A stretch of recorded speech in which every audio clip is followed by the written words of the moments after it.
Le temps, c'est comme un pot de cornichon. Là, il a mangé des pots de cornichon. Alors, il disait, il mettait des balles de golf. Alors, il disait, est-ce que c'est plat? Oui, c'est plat. Ah bon? Et après, il mettait des billes. Ah ben oui, c'est plat aussi. Et après, il mettait du sable. Ah, c'est plat. Alors, il nous a dit un jour, vous voyez, le sable, c'est les choses qui ne sont pas importantes. Mais si vous commencez par le sable, ça va être plein tout de suite. Alors, commencez par les choses importantes. Alors, les choses importantes, c'est les balles de golf. C'est la vie, c'est les enfants, c'est les petits-enfants, c'est la famille. Et après, commencez par les choses moins importantes. C'est le travail, c'est les amis, enfin bref, et puis des choses futiles. Alors moi, je voudrais juste rajouter ce soir au sable, aux balles de golf, un petit coup d'ici, et vous dire que de toute façon, je sais que vous avez une journée bien remplie. C'est pas parce que vous avez un emploi du temps très important aujourd'hui que ça nous empêchera de prendre un pot tout à l'heure, le pot de l'amitié. Vous voyez qu'on a toujours du temps dans la vie pour ses amis. Merci beaucoup.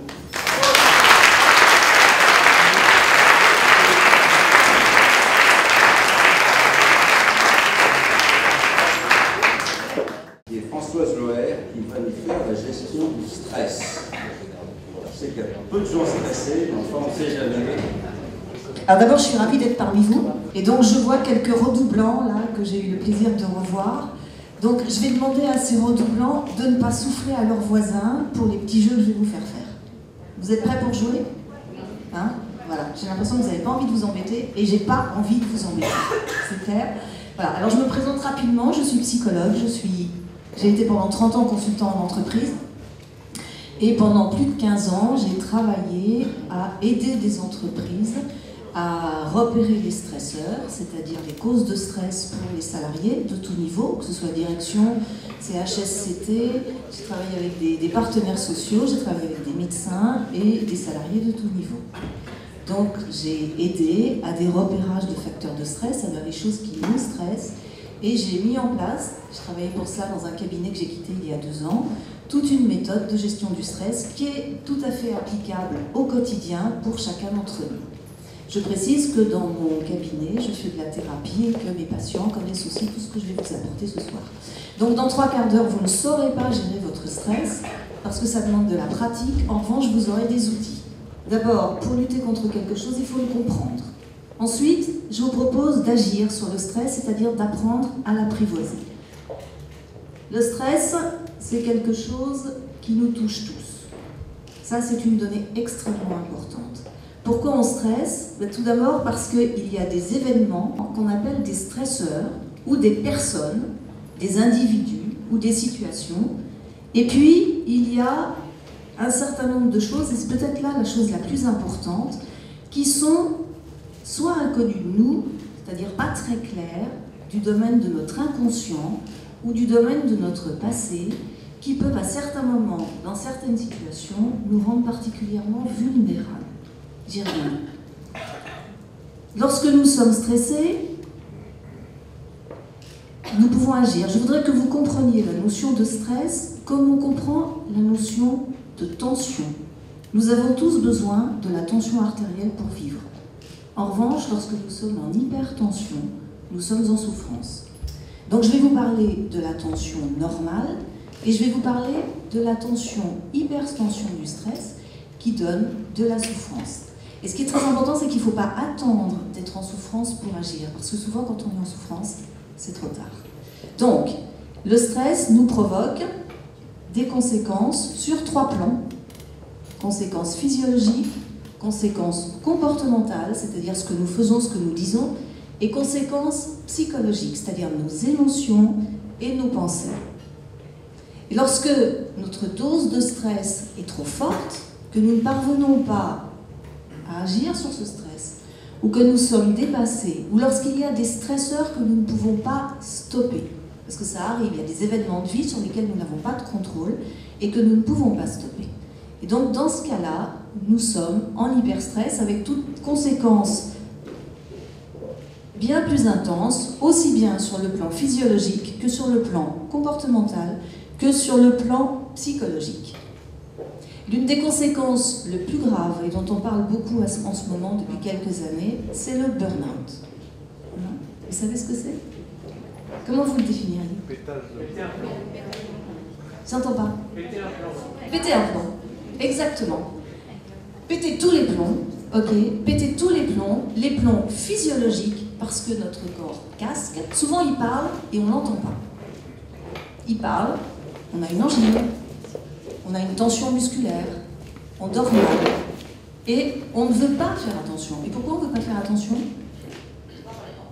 Hein, on n'a pas de temps, mais avec le speech de Michel, maintenant vous allez peut-être avoir du temps. Et pourquoi aussi? Exactement. Et que si on fait attention à ça, on est comment? Parce que peut-être on a entendu dire que les gens stressés sont faibles. Soit, qu'est-ce que vous avez dit? Voilà, soit on est trop fort, et le stress c'est pour les autres. Or, ces deux notions sont tout à fait inexactes. Parce que d'abord, nous sommes équipés pour stresser. Depuis Cro-Magnon, nous sommes équipés pour stresser. Alors, eux, c'était pratique, ils avaient une massue. Imaginez que, par exemple, Pierre, ou à midi, quand on a fait la queue pour le buffet à midi, imaginez que quelqu'un ait eu ras-le-bol d'attendre et sorti sa massue. Cro-Magnon pouvait. Nous, on ne peut plus, ça ferait un peu désordre. Alors, ce qui nous gêne, c'est qu'on a exactement le même équipement biologique que Cro-Magnon. Mais nous n'avons plus les mêmes conditions de vie. Donc cet équipement, qui est un équipement extraordinaire parce que c'est lui qui a participé à la survie de l'espèce, cet équipement nous handicape dans certaines conditions de vie. Alors, l'équivalent de la massue, je l'ai trouvé dans les klaxons de voiture. Tut, tut, tut. D'accord ? C'est typiquement le geste de quelqu'un d'énervé, qui est peut-être stressé à l'idée d'attendre, qui a peut-être un rendez-vous urgent et qui n'accepte pas, parce qu'évidemment c'est impensable, d'attendre quelques minutes derrière une autre voiture. Et donc il active exactement le même système que Cro-Magnon, c'est-à-dire qu'il y a la voiture de devant qui est un stresseur, évidemment il y a un compte-temps. Okay.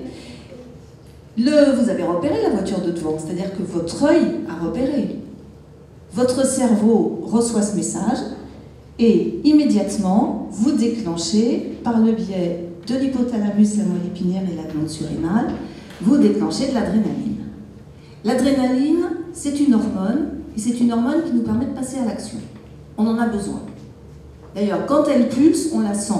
On est comment quand on sent l'adrénaline? Non, pas à ce stade-là. Excité. On a la pêche. Voilà, on en a besoin. On a la pêche. Quand elle se diffuse dans notre corps et qu'elle se diffuse d'une façon normale, on a la pêche. Maintenant, imaginez que toute une journée, vous avez eu la pêche, vous avez bossé comme un fou ou comme une folle, et que vous n'avez pas arrêté de 6h du matin à 10h du soir, que vous êtes encore sous tension parce qu'elle met nos muscles sous tension, elle provoque dans notre corps une tachycardie plus grande, donc le sang se diffuse dans nos muscles et ça nous crée des contractions musculaires. C'est ça le rôle de l'adrénaline, de façon à ce que nous puissions soit combattre, soit fuir. Alors vous avez combattu ou fui toute la journée, vous avez bossé de 6h du matin à 10h du soir et vous vous couchez. Vous êtes dans quel état? Surexcité. Voilà. Surexcité, vous ne parvenez pas à dormir parce que vous n'avez pas baissé votre taux d'adrénaline dans votre organisme. Alors, l'adrénaline nous permet de passer à l'action. Un deuxième système, toujours déclenché par l'hypothalamus, va déclencher des corticoïdes. Et lui nous permet de durer dans l'effort. Alors, je vous propose un petit jeu pour commencer. Vous êtes prêts? On va apprendre, puisque le stress nous impacte sur ces trois plans, on va apprendre, en gestion du stress, à travailler sur ces trois plans. Alors, je vais vous demander de prendre une de vos chaussures dans une de vos mains.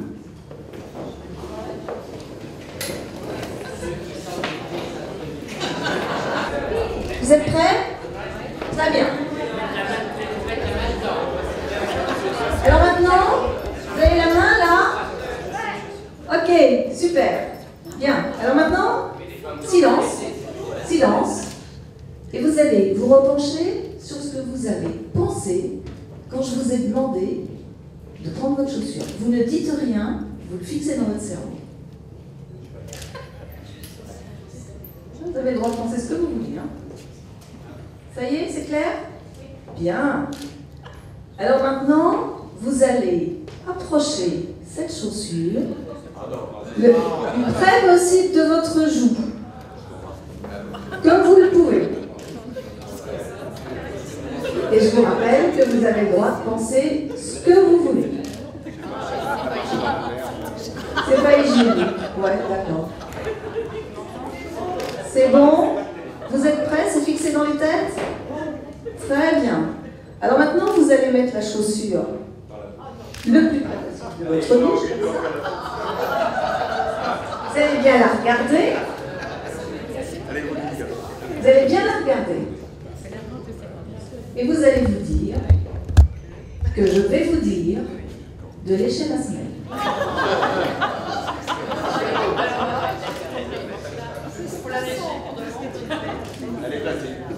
Alors, qu'est-ce que vous pensez là? Qu'est-ce que j'entends? Bon, s'il y en a quelques-uns qui pensaient avant cette séance que les psys étaient starbés, vous avez le droit. J'ai l'habitude. Qu'est-ce que vous pensez d'autre? Ça sent le caoutchouc. Ça sent le caoutchouc. Ok. Est-ce qu'il y en a qui ont pensé c'est dégueulasse? Oui. Bien. Est-ce qu'il y en a qui ont pensé elle exagère? Non.